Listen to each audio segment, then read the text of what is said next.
So we're going to take a closer look at food through history and storytelling. And for this conversation, I get to sit down again with David, so give him a round of applause again. He's going to get a big head, but I think that's okay. And I'd like to welcome Dr. Lisbeth Louderback, the Curator of Archaeology at the National History Museum of Utah and an Associate Professor at the University of Utah. Nice to see you. Thanks for joining. Thank you. So, David, I'm really excited that we get to share a clip from scratch with the audience today. Before we cue it, can you talk about a little bit, I think you alluded to it before, but a little bit more about the inspiration behind the show? It was 2016, and Mexican Americans were under attack, and we were thinking about, let's make a documentary about margaritas and tacos and show how they're made. And it's hard to hate the people who are doing that. So, and then my agent, there was this one good piece of advice. He was like, well, who's going to see that? What if it's a TV show? What if that's the pilot of a TV show and you do food cultures every week? And it was a great piece of advice. So we went out and we created a show. Each week I meet with a chef. They make me a meal.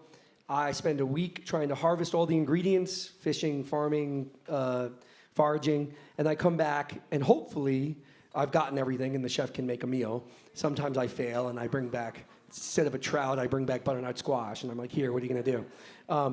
But the premiere of season 2 was here in Utah, and it was the chef at Blue Sky, Galen, and he actually is a chef here. He's got a number of restaurants in Park City, and we did a trout piscator with acorn bread, which I didn't know this before the show, but if you took all of the foods that people ate and you put them on a table, acorns would be the biggest pile. That's what has kept humanity alive. And then we found out about this four-corner potato, which I had never heard about as well. And an American potato? Like, what is this? And why don't I know about it? And so we got to dive into the history of the four-corner potato, and Elizabeth and I met. But we're premiering, we moved to Peacock, so we have 5 seasons on Peacock, and season 6 premieres March 2nd. And we're just going to show a clip from the first. Oh man, this episode is going to be wild. I am David Moscow, and I am on a mission to show you how food really gets to our plates. I meet with a chef and eat a meal. That is shockingly good. I then have a week to harvest all the ingredients for that meal.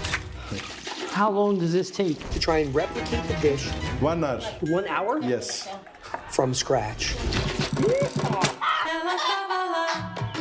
To show the hard work of fishing, farming, and foraging that goes into every bite. That is amazing. Join me this season. Let's go. As I dive into legendary food cultures, harvesting in the tribal areas of India for a curry, hunting venison for smash burger, and fishing ahi for poke in Maui, tapping maple syrup in Quebec, and even traveling the globe, tracing the history of the iconic New York bagel cream cheese and lox. We don't even have a show. I just wanted to come in here and make bagels. Streaming March 2nd, only on Peacock. Amazing. Congratulations again. I want to turn to this another clip because you were talking about the potatoes in Iowa, and then I want Lisbeth to comment it. So can we play the potato clip?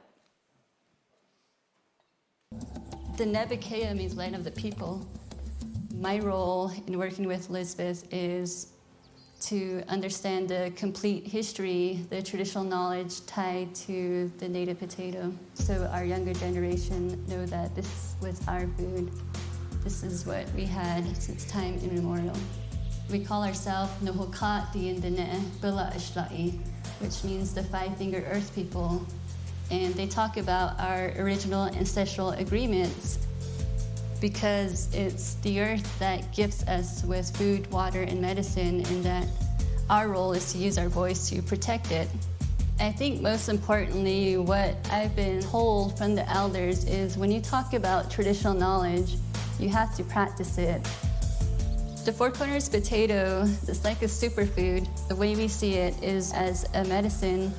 They tell us that plants like the potato are our teachers because plants evolved long before we have. Food is no different than who we are as people. They are a living, breathing being. This species, it has a story that spans cultures. It has a story that spans generations, and it actually spans thousands of years. We're working with Cynthia to give them back the stock that we can make, and they can bring it back to the reservation and reinvigorate it in their own culture. That's beautiful. And so that's really what we want to do, is just be of service to them. We went through the long walk as the Navajo people. They walked 300 miles starving, and some of them actually talk about they carried small pouches of food and medicine, and part of that included the potato. And that was also a way to preserve our seeds when we were marched off our lands, and we're still grateful for that. Our elders really taught us about adaptation. They taught us about resiliency and to never forget where we come from and who we are as Diné people. Thank you.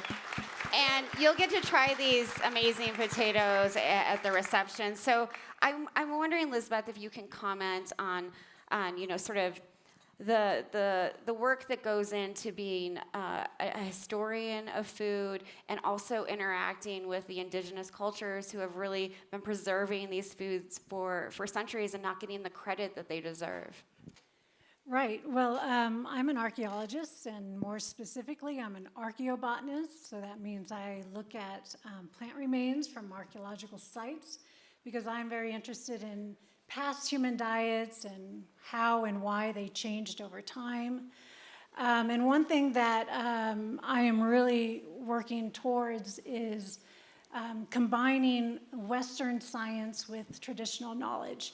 And then you get a bigger picture, a broader picture of what life would have been like in the past. And Will you tell us how you found this potato? Yes. Because this is an incredible story. It is very interesting. So I was doing my dissertation work, and again, I was looking at plant remains from an archaeological site in Escalante, Utah. Has anybody ever been to Escalante? Yes, okay. Some people who don't live there call it Escalante, but it's actually Escalante. What I found, so I look at plant remains, but I also look at microscopic residues on ancient artifacts.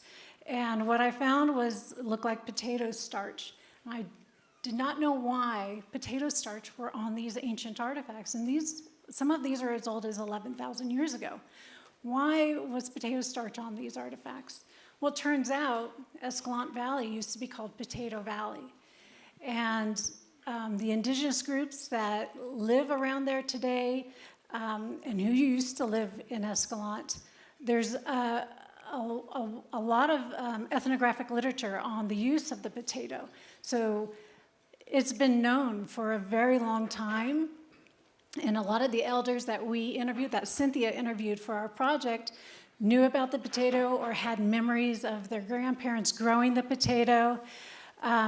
But it had been forgotten, especially in the younger generations, not only in the indigenous communities, but in Escalante as well. Escalante Valley used to be called Potato Valley, and now nobody who lives there really knew about the potato. So what started out as my dissertation ended up being a huge community outreach project, working with indigenous groups, working with business owners, working with locals in the rural areas like Escalante, bringing the potato back and reconnecting it and introducing it as a piece of their heritage. And what we found, especially with the indigenous groups, is that there's almost like a cultural identity surrounding the potato.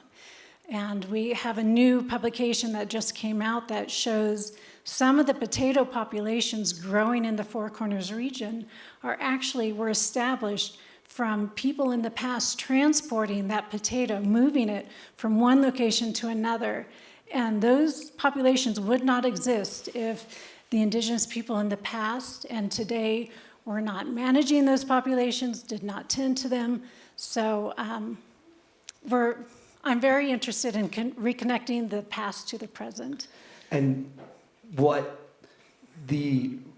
when you found it again, after it had been lost, one of the things that, and correct me if I'm wrong, but that you were trying to figure out if this was possibly the oldest domesticated plant in the Americas, because it had been moved from southern or northern Mexico up into Utah. Is that correct? That's right. So not Mexico. However, it might grow a little bit in northern Mexico. But this potato, by the way, is Solanum jamesii, not related to Solanum tuberosum. It is not a South American potato.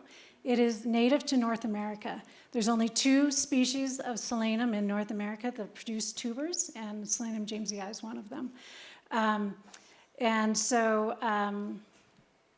What did you ask? I was saying that this was possibly the oldest domesticated plant. Yes. Which is unbelievable. It is. So there's no evidence of crops being domesticated, and I'm remembering what Albert, what you were talking about, how in your homeland some of those crops. There's an amazing history and a lot of evidence of crops being domesticated in that region. In Western North America, there's none. When we think about the crops that people used in the past, maize, beans, and squash, those were domesticated elsewhere and then transported up in this region. But we are building this case, and this is taking us years and years and years, but we are building a case for that this species was domesticated in the Four Corners area. And we've got one more publication to go that shows that, but it involves a lot of genetic evidence. But we've published some genetic evidence. We've published the traditional knowledge, the indigenous elders' knowledge, and the archaeological evidence.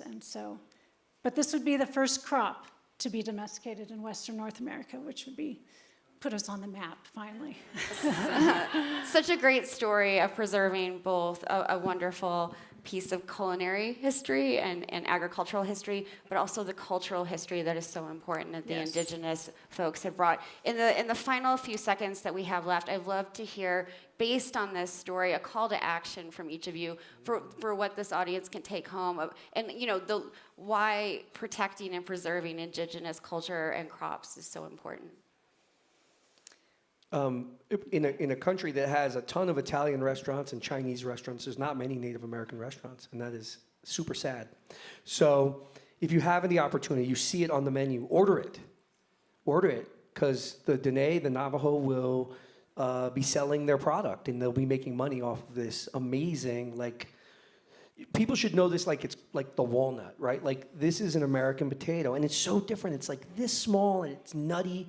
And you have to roast it. It's very tasty. It's very tasty. You have to cook it in clay because there's tannins in it. It's like this really neat. If you dig food, this is something you should try. Yeah, and I'm reminded to what Lindsay talked about women's role.